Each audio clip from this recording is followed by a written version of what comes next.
Alhamdulillahirabbil alamin wal aqibatu lil muttaqin wala udwana illa 'alal zalimin. Asyhadu an la ilaha illallahul malikul haqqul mubin wa asyhadu anna Muhammadan shadiqul wa'dil amin. Allahumma shalli ala sayyidina Muhammadin al-fatih lima ughliqa wal khatim lima sabaqa wa nasiril haqqi bil haqqi wal hadi ila siratikal mustaqim wa ala alihi haqqa qadri wa miqdarihi al-'azim. Rabbi shrah sadri wa yassir li amri wa uqdatan min lisani yafqahu qawli. Rabbi zidni ilman nafi'a warzuqna fahma wa amalan mutaqabbala amin. Para jamaah salat subuh yang dirahmati Allah Subhanahu wa taala, alhamdulillah pada pagi ini kita semua masih diberikan kenikmatan yang luar biasa, yaitu masih diberikannya hidayah inayah Allah Subhanahu wa taala sehingga kita semua bisa melaksanakan salah satu kewajiban kita, yaitu thalabul ilmi. Mudah-mudahan thalabul ilmi ini menjadikan satu wasilah kita semua benar-benar bisa menggapai ridho, rahmat dan maghfirah Allah Subhanahu wa taala. Amin. Para jamaah salat subuh ikhwatul iman rahimakumullah, terakhir kajian yaitu tentang hukum imam ya, khusus insyaallah untuk pagi ini yaitu antara imam dan makmum, lebih khusus kepada makmum.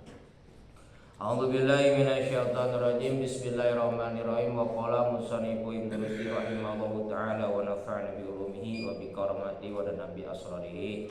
Al-Fasal Salis, pasal yang ketiga, fi maqamil makmum minal imam, yaitu tempat makmum dan berserta imam, wal ahkamul khas bil makmum, namun lebih khusus kepada makmum. Wa fi hadzal bab khamsu masail, yang akan diterangkan nanti ada 5 masalah.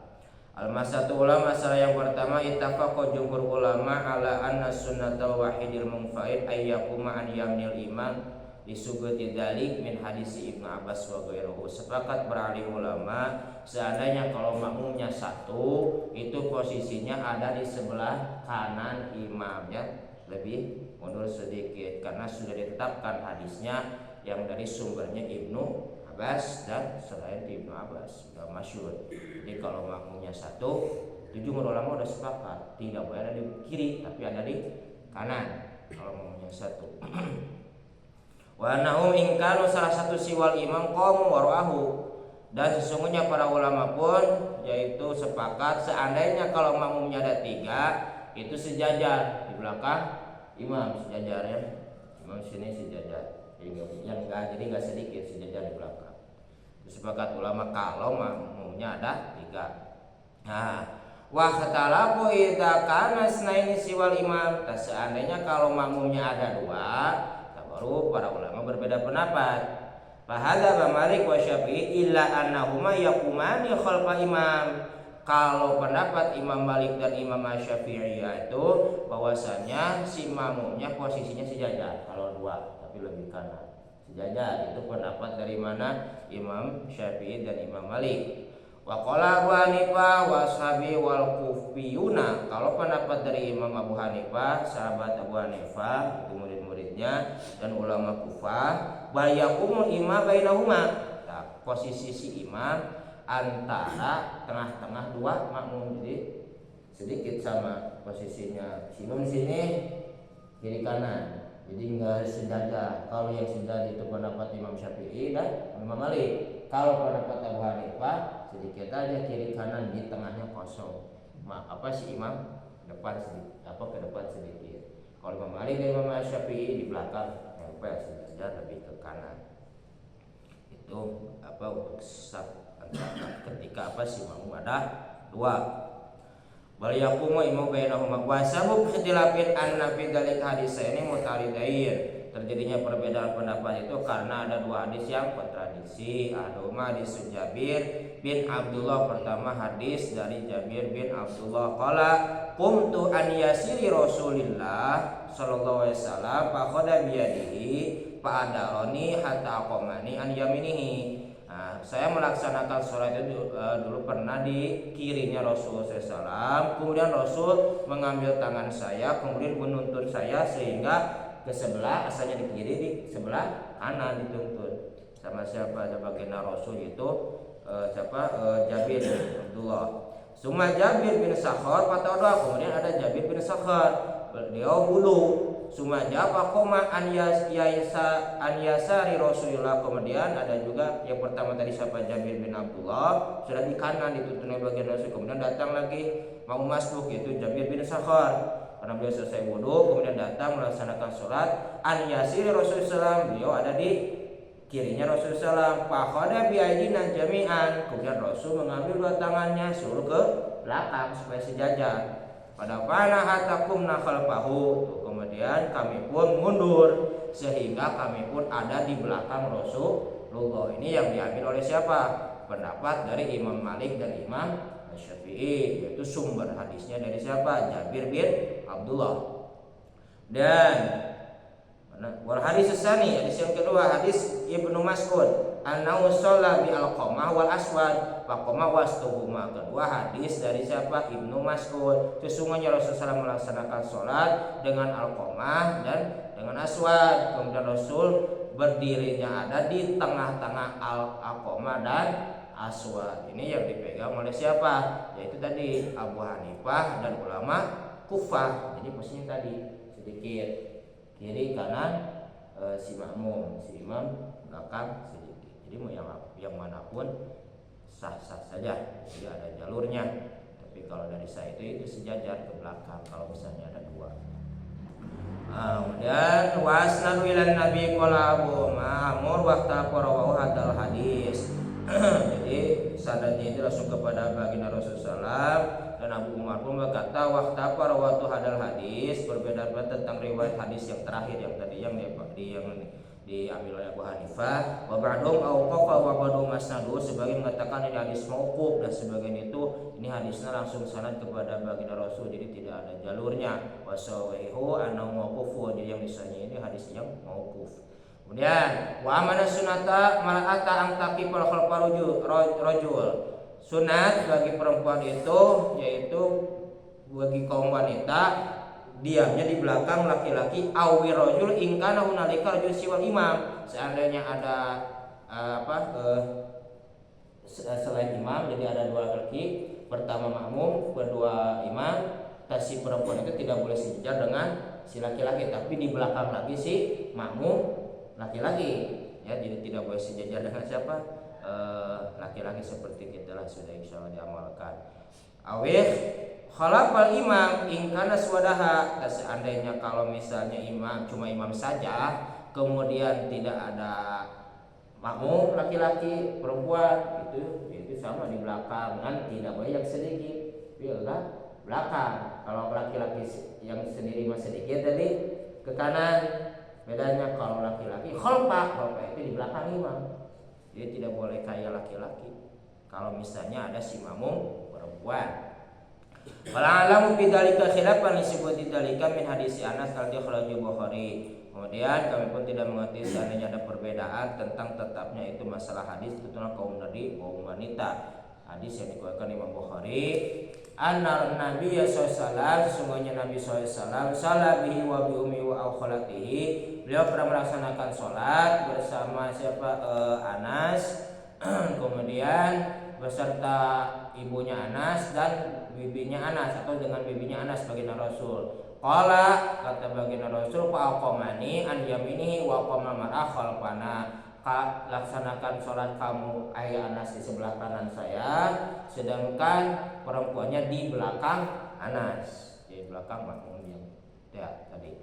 Waladi kharaju an Ibnu Malik, kemudian hadis pun mengeluarkan jalur yaitu dari Imam Malik, annahu qala, sesungguhnya baginda Rasul bersabda, wasofaktu anak wal yatim warahu alaihi wasallam wal ajus min waroina, saya menyusun sab dan anak yatim, kemudian yaitu posisinya di belakang baginda Rasul sallallahu, dan ada wanita tua min waroina, wanita tua itu di belakang kami, yaitu di belakang makmum golongan laki-laki. Wa sunatul wahid an indal jumhur ayakiman yamil iman li hadis Ibnu Abbas indabata indal Maimunah, dan sunatnya bagi makmum yang satu itu yaitu tetap di sebelah kanan dari imam.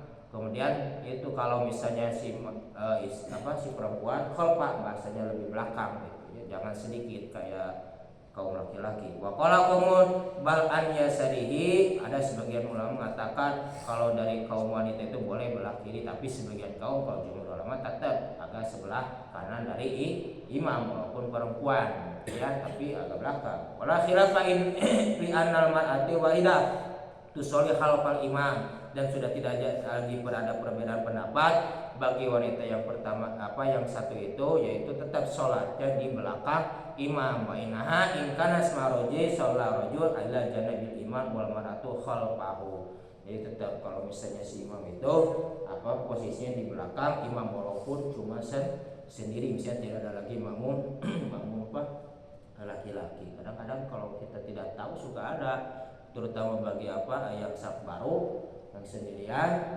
kan seenaknya harusnya mengatur dari posisi imam, ada yang di sana kan, ada yang di sana.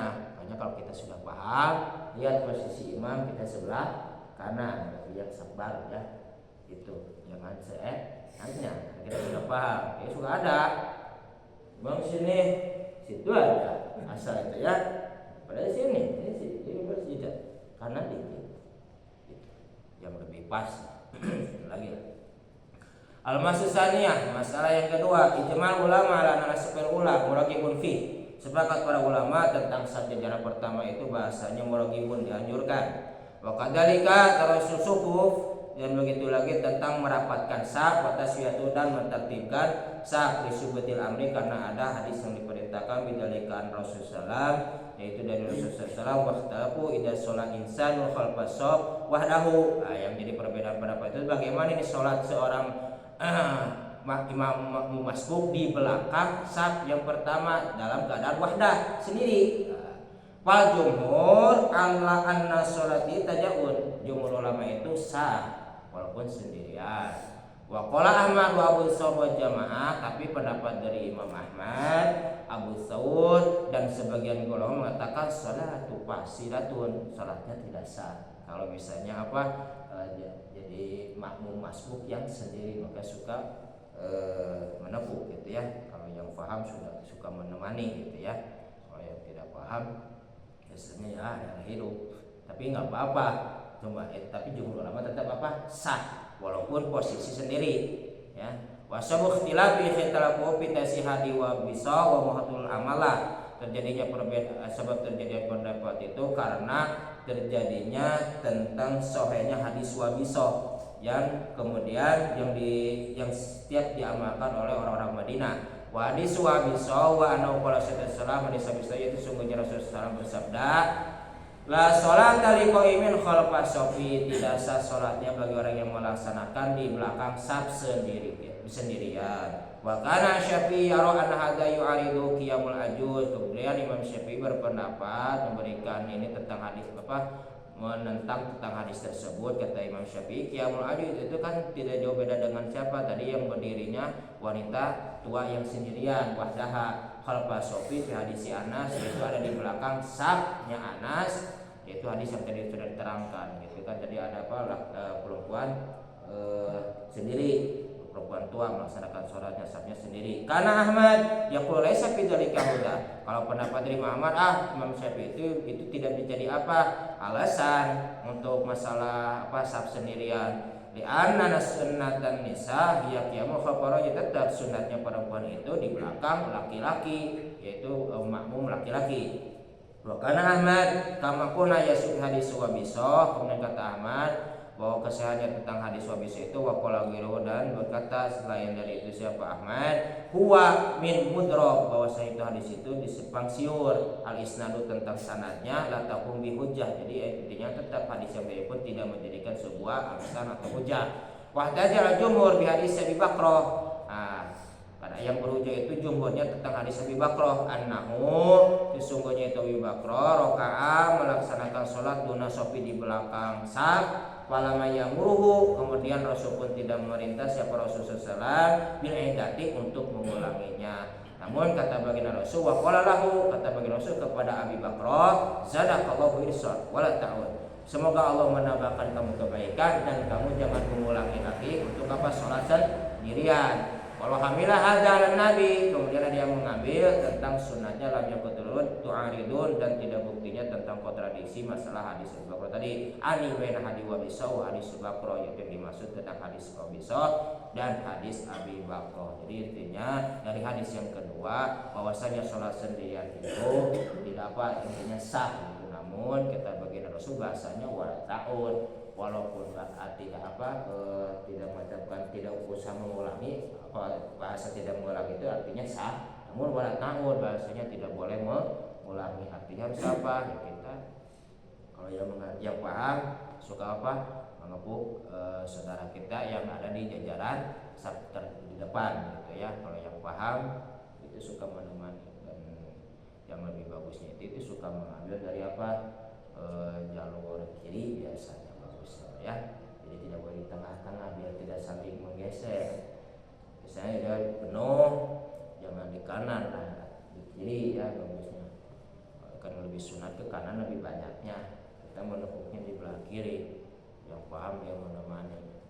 Atau terlalu banyak langkahnya gimana kalau yang di tengah sebenarnya di tengah juga lebih lebih mengganggu yang lain lebih banyak seperti yang di tengah saya ceritakan diambil menepuk tangan nanti yang lain sering geser makin banyak orang yang menggeser kayak mau perlombaan ya. Kalau misalnya yang di kiri cuma satu orang yang bergeraknya gitu. Enggak ada pertanyaan ya di kita ini ada fenomena yang agak aneh karena ada beberapa masjid ya. Posisi makmum perempuan itu sejajar dengan laki-laki pakai hordeng di sebelah kiri. Bagaimana? Karena harusnya sunnahnya di belakang kan? Ya. Nah di kita itu banyak masjid yang masih seperti itu. Ya, itu mungkin pertama tidak paham tentang ilmunya, ya. Pertama mungkin gitu tidak paham karena ilmunya, karena beliau berartikan bahwa dengan dihijab tersebut, nah kita tidak melihat perempuan, makanya dia berargumen dengan tertutup bahasanya khalfah juga, sedangkan sejajar. Kalau secara hukum fikih ya tidak sah karena sejajar. Katakan baginda Rasul kan khalfah, bahasanya khalfah itu apa? Di belakang. Ya beda dengan apa? Aniyas iri yamin sedikit gitu ya. Kalau misalnya udah khalfah ya di belakang. Kecuali mau masing-masing bisa ya kalau masing-masing. Misalnya ya perempuan yang ikut berjamaah dengan laki-laki itu sah kalau masing-masing. Kalau ikut berjamaah tidak sah. Kalau sejajar walaupun ada hijab gitu. Tetap yang dianjurkannya bahasanya khalfah di belakang. Seperti inilah belakang ini. Tambah dihijab. Walaupun nggak dihijab pun sah. Ya, walaupun nggak dihijab sah. Tapi menjaga kita untuk pandangan menimbulkan perasaan sahabat terutama untuk kaum laki-laki. Maka dianjurkan di hijab. Seandainya tidak ada hijab sah. Yang dianjurkan saja bahasanya kalau itu. Mungkin itu Ustaz. Yang lain? Nah. Itu kalau di perusahaan kan ada tempat musola itu kecil. Ya. Misalkan cuma saya sendiri jadi imam, terus yang di belakang itu semua perempuan itu gimana? Sah laki-laki kecuali kalau imamnya perempuan tidak sah. Adanya kan kecil kan harusnya perempuan lebih ke belakang. Iya. Cuman itu agak ke depan kayak laki-laki sama laki-laki aja gitu. Cuma untuk berapa orang? Ya paling kan itu kalau usaha di perusahaan kan paling 2 orang masuk. Berapa mungkin 10 orang mungkin. Enggak, maksudnya dari jajaran ke belakangnya, bukan ke pinggirnya. Ya. Ke belakangnya cukup berapa orang? Kalau 3 ya sah. Paling 2 orang kan. Biasanya 2 orang. Namun perempuan pengen memaksakan gitu ya. Kalau mengikuti ilmu fikih seandainya sejajar ya tidak sah. Harusnya bahasanya khalfah itu di belakang gitu ya. Kalau misalnya memaksakan itu biasa lebih baik mengalah gitu. Kalau misalnya ada sedikit lebih menggeser ke belakang sah. Ya, lebih ke belakang misalnya seandainya. Tapi yang lebih sah itu bahasa khalfah itu ya di belakang. Ya, kira-kira cukup untuk melaksanakan sholat gitu. Jadi tidak sedikit gitu. Kalau bisa cuma sedikit itu sebetulnya kurang ini juga kurang bahasanya kurang pas itu, walaupun ada yang mengesahkan sebagian ulama. Tapi yang lebih pas itu tetap harus posisinya ada 3. Untuk ini kan saya cukup 3 gitu ya, 3. Jadi untuk yang perempuan bagusnya paling bergiliran. Terus posisi makmumnya itu tadi sama ya di belah kanan ya, misalkan berdua nih. Ya, jadi harus di belah kanan ya sama. Ya, di belah kanan posisinya ya, jadi tidak boleh di belah kiri. Tadi itu hadisnya pun sudah sahih dan kebanyakan bahasanya kan udah jumhur ulama gitu ya. Makanya kalau yang ada di belah kiri itu tidak paham, kalau bisa ya digeser lah. Misalnya ada yang di belah kiri ya kita siku aja lah. Walaupun bisa mau dituntun, mohon maaf ya, misalnya jadi imam ya, ada yang di kiri, kita tuntun pun nggak apa-apa, karena Rasul pun mengajarkan begitu, ya. Seandainya kita jadi imam, ada yang masbuk sebelah kiri, kita tuntun aja, tidak membatalkan sholat, ya. Kalau misalnya mau, tapi kira-kira kalau yang jadi makmumnya jaga kita dipukul janganlah. Betul-betul kita mau berkelahi jangan ya. Kalau pada gomah gitu. Gimana yang kalau yang membuka sakawa pertama kan udah penuh gitu kan ya. Yang mendatang itu apakah seperti dari kadang-kadang ada yang di pinggir ada yang ya, kan tadi sudah diterangkan ya. Yang baru itu di mana? Kan tadi mengukur dari imam, ya ukuran imam. Ya kira-kira kalau di sini di sini bicara sama si bapak itu ya, atau si saya lah. Di sini udah kanan sedikit ya. Makanya jangan seenaknya, jangan ke kiri, ya sebelah kanan dari imam. Ya sejajar saya lah di situ. Bagi saf baru, itu bagi yang saf baru. Gimana sendirian ya tadi sah sendirian juga. Kalau pengen menjaga, tadi ada hadis yang menganjurkan Rasul bahasanya apa, wala ta'un, artinya apa, tidak boleh mengulangi ya, kita menepuk sebelah kiri ya, yang paling ujung. Kalau pengen tetap ditemani ya, tepuk sebelah ujung, nanti yang ujung benar sendiri kalau yang paham. Kalau yang udah gak, tapi jangan ditepuk semuanya ya, udah penuh tepuk semuanya itu mengganggu lah. Kalau kita paham, yang kiri saja tepuk. Mau dia mundur atau enggak terserah, kita laksanakan sholat gitu ya, jangan memaksakan. Pengen cepat ditemani pukul semuanya, wah itu bahaya. Mengganggu yang lain. Mungkin itu gitu. Jadi intinya mengukur dari imam itu bagi saf baru. Jadi ada keseimbangan berarti ya, kanan kiri gitu lagi kan? Iya, untuk yang terus baru ngan lebih diutamakan ke kanan. Kanan kiri kan? Iya, ngan lebih diutamakan ke kanan. Maksudnya gini, misalnya ada 4 ya, kalau udah ada 3 itu pasti seimbang. Kalau 3 seimbang, tapi kalau 4 pastinya yang pertama kan pertama sebelah kanan, kemudian yang kedua ambil dulu kanan, baru ke kiri, ke kanan. Itu tetap yang diutamakan ke kanan. Tapi yang lebih utama ada juga kanan, terutama ke kiri bisa apa-apa. Itu biasanya kirinya masih sejajar dengan imam. Si kirinya itu udah itu gak apa-apa. Kan lagu ini itu kamu ambil ke kanan mangga, mau ke kiri mangga, yang penting ada yang pertama dulu ke kanan. Nah sisinya yang kalau 4 tadi posisinya lebih diutamakan ke kanan, yang ke kiri cuma satu. Gitu. Jadi 2 yang ke kanan lebih diutamakan. Kalau bisa kan bahasanya al-yamin. Mungkin itu lebih utama ya. Gimana Pak? Makanya ya selain di masjid lain tapi ada keseimbangan gitu kan ya. Semuanya ke kanan, di sini kosong, jadi selalu gitu kan. Iya tetap itu harus ada keseimbangan, tidak boleh banyak ke kanan banget ya. Apa yang tadi katakan lebih baiknya ke kanan, nanti semuanya ke kanan gitu kan.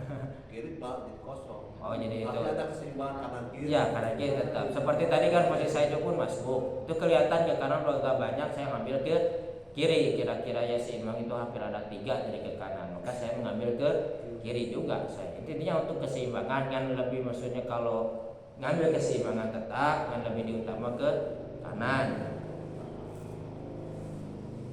Mungkin itu. Wah ada sih mas. Alhamdulillah.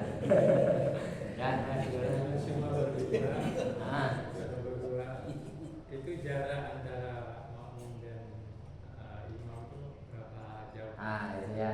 Tadi Imam Syafi'i, Imam Malik sejajar. Maksud sejajar bagaimana? Imam sini berarti sana. Tahu tidak? Maksud sejajar itu dengan kita makmum. Jarak antara makmum dengan kita ini apa sejajar? Begini kita berdiri, jajar begitu, atau harus itu berapa jarak ada di belakang? Jaraknya kalau Imam Syafi'i, Imam Malik itu sama seperti ini sejajar ini. Berarti harus sejajar begini, makmum sini, kita di sini, imam sini gitu. Imam Malik, Imam Syafi'i, Imam sini nih. Ini sejajar ini ya. Depan belakang. Nah itu di sana. Malik ya. Jarak antara makmum dengan imam itu berapa? Normal. Normalnya satu sejajar. Sejajar gitu aja berarti. Iya, ini sejajar itu normal. Makanya kita harus memmakmum imam itu di belakang imam. Abu Hanifah sedikit, kira-kira ya ke belakang sedikit, di tengah ini ke belakangnya di sini. Harus saya berdiri. Aduh. Nih, imam kan? Abu Hanifah ada dua, satu, dua, imam. Abu Hanifah, Imam Malik di sini kanan. Satu. Normal. Imam Malik dan Imam Syafi'i. Maksudnya sejajar gitu kayaknya. Iya, ini imam kan. Nah, pertanyaan saya itu bukannya jadi jarak antara imam dan ke belakangnya ini. Saya start sini. Ya. Nah, saya apa mengimam Ya, di sini betul. berdiri Nah, ya? lebih Atau mundur. di sininya? Nah, gitu. Jaraknya ini yang saya tanya. Ya, betul. Di sini maksudnya gitu. Ini posisi Abu Hanifah yang bagus. Nah, sedikit aja. Yang penting agama mundur. Nah, ini posisi Abu Hanifah. Kalau bisa ada dua, di sini satu. Ya, sedikit aja. Nggak usah. Itu untuk masalah jarak nggak ada jarak. Namun perkiraan yang penting lebih mundur. Ini posisi dari Abu Hanifah. Satu lagi di sini. Imam Syafi'i di sana tadi. Normal. Karena Ya. saya pernah lihat itu orang berimam sahabat begini aja, tapi orang tutup gitu. Bukan saya tanya jaraknya ini. Bahasanya Kalau lebih berdua mundur. tuh biasanya Nah, saya lihat juga kalau ada berdua yang sejajar. anak imam dikit ya. Ya. Jadi paling tidak sejengkal dari imam gitu. Yang penting imam ada menggeser ke belakang itu tidak apa-apa. Tapi jangan sejajar. Kalau sejajar itu tidak sah. Gitu ya, jangan sejajar. Yang penting ada menggeser ke belakang kira-kira mau lebih dekat. Makanya kalau imam yang lebih paham si makmum pedagog, si imam suka menggeser ke belakang ke depan sedikit. Itu bagi makmum yang pedagog ya. Dan itu juga ketika berdua gitu kan ada lagi ada yang pendatang gitu kan itu benar kan mundur ya. Ya, mundur. Mundur ya. Sebenarnya mundur. Jadi sejajar. Itu udah sepakat. Abu Hanifah pun mengikuti. Kalau Abu Hanifah tadi posisi makmum dua itu kan sedikit. Ya. Sedikit. Kalau misalnya ada tiga, Abu Hanifah mengikuti, akhirnya dua-duanya ke belakang. Kalau Imam Syafi'i dan Imam Malik dari awal pun terutama udah dua makmum. Kalau satu itu sama. Kalau satu makmum sama ya. Tapi kalau udah dua makmum, Imam Malik, Imam Syafi'i itu sejajar dari awalnya sudah ke belakang. Ya itu satu-satu untuk ini. Baik Ustaz, kalau misalnya kita mengimami di rumah. Di rumah. Nah, saya mesti di sini kita di ruku sana karena kita kurang sehat, sakit tapi mengimam. Nah, kita sholat di rumah mengikuti imam karena kedengaran suara. Nah, itu kan harusnya ada apa? Tidak boleh ada hijaban, tidak boleh ada hilang. Ini kan udah kena tendok itu masuk hijab, dia tidak masuk kan? Kalau seperti itu berarti tidak sah orang sholat di belakang di luar. Kan itu ada sambungan seperti ini kebuka, pintu kebuka kan? Itu ada sambungan namanya. Itu kalau misalnya terlalu ke rumah itu cuma mendengarkan suara itu tidak sah. Di antaranya bisa arroy itu melihat ya seperti mau di pinggir kanan ini kan pasti kebuka kelihat pintu itu pasti kebuka kelihatan ini biasanya. Dan bagus juga kalau bisa sih nggak ada ini. Tapi kalau kita misalnya sholat di ruku di situ nggak bisa, nggak boleh. Di mana? Belakang belakang jalan gitu, seberang jalan. Seberang jalan. Karena Imam. misalnya gini dong penuh. Sholat ini bisa penuh. Nah, orang salah bisa. Ada tak arroa itu ada sambungan makmum. Ya, Saya melihat yang di depan. kecuali gini. Pak imam di sini masih sendirian di jalan, imamnya cuma satu. Nah itu baru tidak sah. Itu tidak atau bisa cuma ada 3 orang atau satu jajar ya, satu jajar. Nah, lalu kita yang penting ada suaranya. Sholat di jalan. Kalau misalnya begini walaupun kita tidak melihat imam tapi melihat makmum udah sholat. Iya. boleh gitu. Nah, kecuali kayak tadi di rumah posisinya cuma mendengarkan suara itu tidak sah ya. Itu arra'u bil makmum. Jadi maksudnya kita melihat makmum yang terus menyambung. Ya, seperti kita di jalan ini kan penuh posisinya. Kita melihat makmum dan terus ini yang ke kita melihat makmum yang di sini itu sah. Kecuali kalau kita berdagang, baru satu jajar karena misalnya takut panas, pengen yang enak yang mereka di jalan, itu tidak sah ya. Tidak ada penyambungan dari makmum. Itu lagi kan Ya. dalam jadi di masjid yang besar itu ya, karena mic-nya tidak kedengar ya imam itu kan. Nah. Apalagi lagi ruku itu kadang-kadang kita ya tidak dibohongi gitu. Apakah ruku udah sujud atau bangun itu atau belum ya. Jadi kita tuh ada ya perasaan itu jelas ada. Udah lama kan, karena posisinya tidak kedengar. Ketika kita bangun, udah terlambat. Nah, itu gimana? Kan udah bangun kita terlambat. Ya, kadang-kadang kan lambat, dia tidak Ya, kedengar. Yang besar kan suka jadi. Kalau misalnya mohon maaf ya, kalau misalnya ketinggalan tidak mungkin. Itu tujuannya menyambung apa tadi makmum itu ya.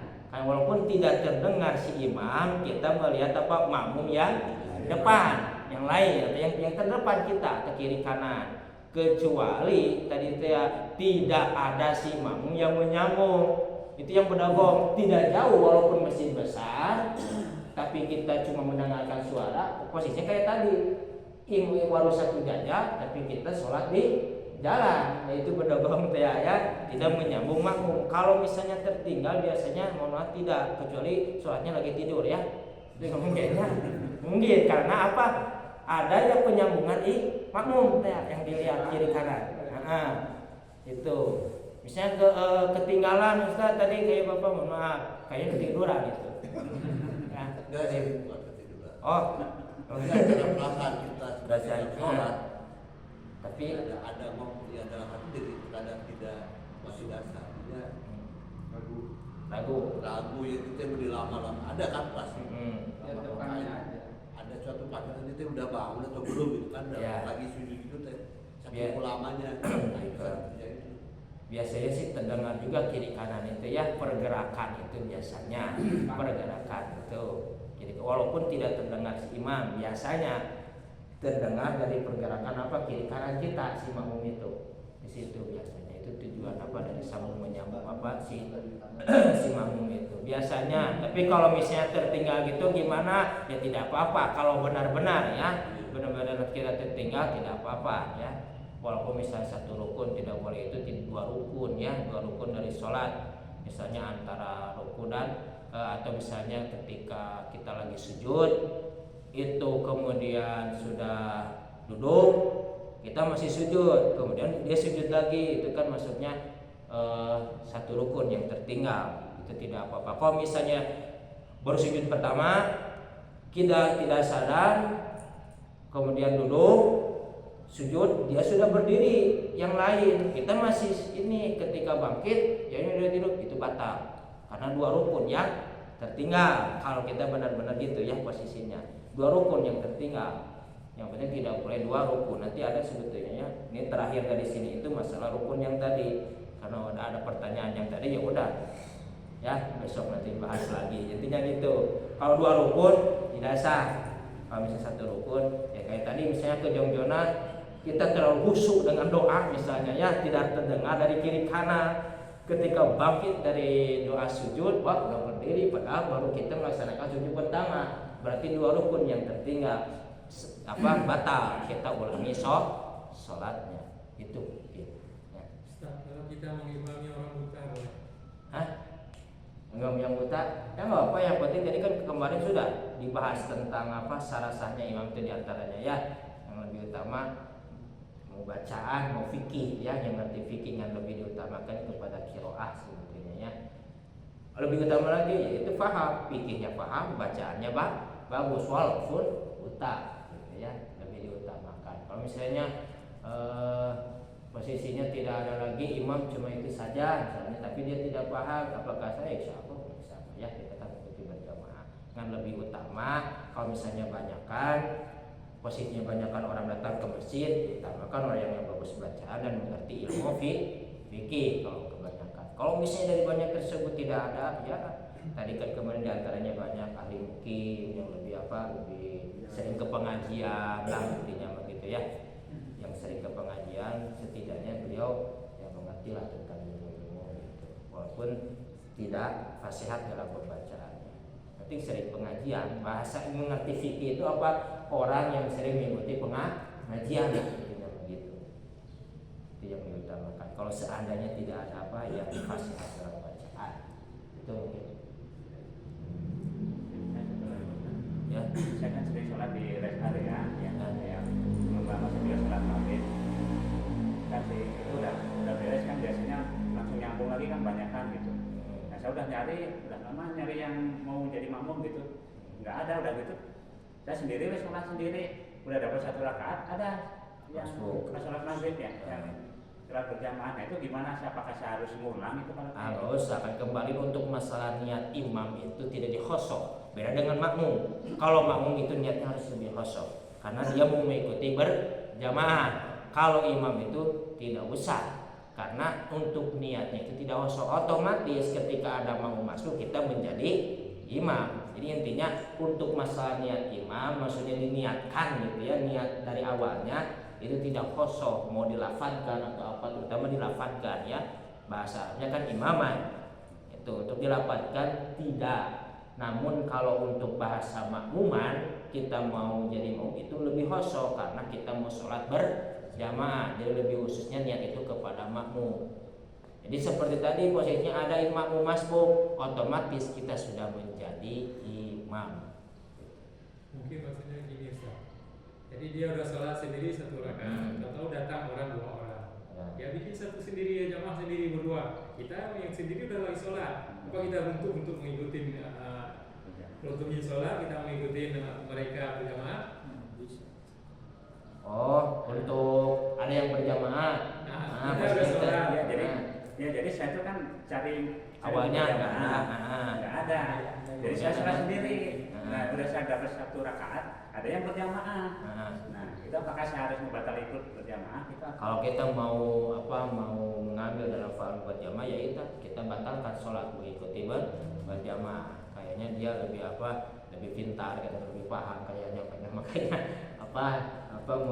langsung berjamaah sendiri. Kita yang lebih mengerti, kita mengalah. Artinya batalkan ya, kita mengikuti berjamaah. Seandainya kita cuma 1 rakaat lagi, tamatkan sholat kita ya, cuma 1 rakaat lagi. Kalau seandainya baru kita takbiratul ihram, ya batalkan. Kita tamatin, itu kita ikuti lagi boleh.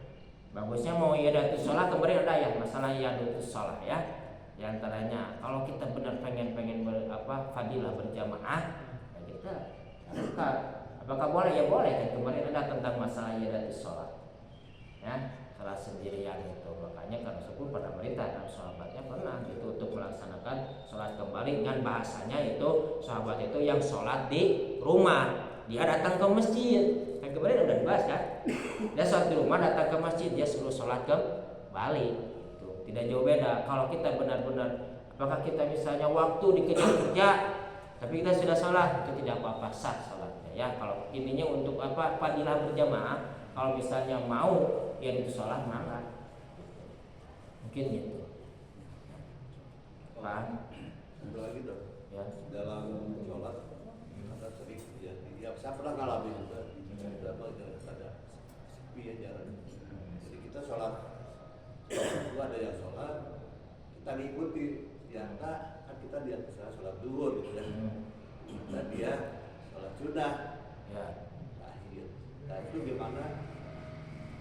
Saya pikir dia baru ini kan, baru sholat duhur ya. Kita ikut ternyata dia sholat sunnah. Ini sering ya, makanya imamnya itu suka memberikan isyarat tangan biasanya di antaranya itu ya. Kalau kita paham bahwa itu dia melaksanakan sholat sunnah. Kalau misalnya dia tidak memberikan isyarat, terus kita mengikuti sholat berjamaah, sah kita berjamaahnya, tidak apa-apa ya. Jadi intinya gitu. Biasanya saya pakai isyarat tangan. Kita paham tidak boleh karena itu melaksanakan sholat sunnah. Mungkin itu. Udah siang kayaknya cukup ya. Alhamdulillah. Mudah-mudahan ilmu yang kita kaji kita benar-benar bisa mengamalkan kita sehari-hari, terutama menjadikan syafaat kelak di hadapan Allah Subhanahu wa taala. Amin. Allahumma amin. Maka tutup ini kajian dengan kifaratul majelis. Subhanakallah wa bihamdika asyhadu an la ilaha illa anta astaghfiruka wa atubu ilaik. Wassalamualaikum warahmatullahi wabarakatuh.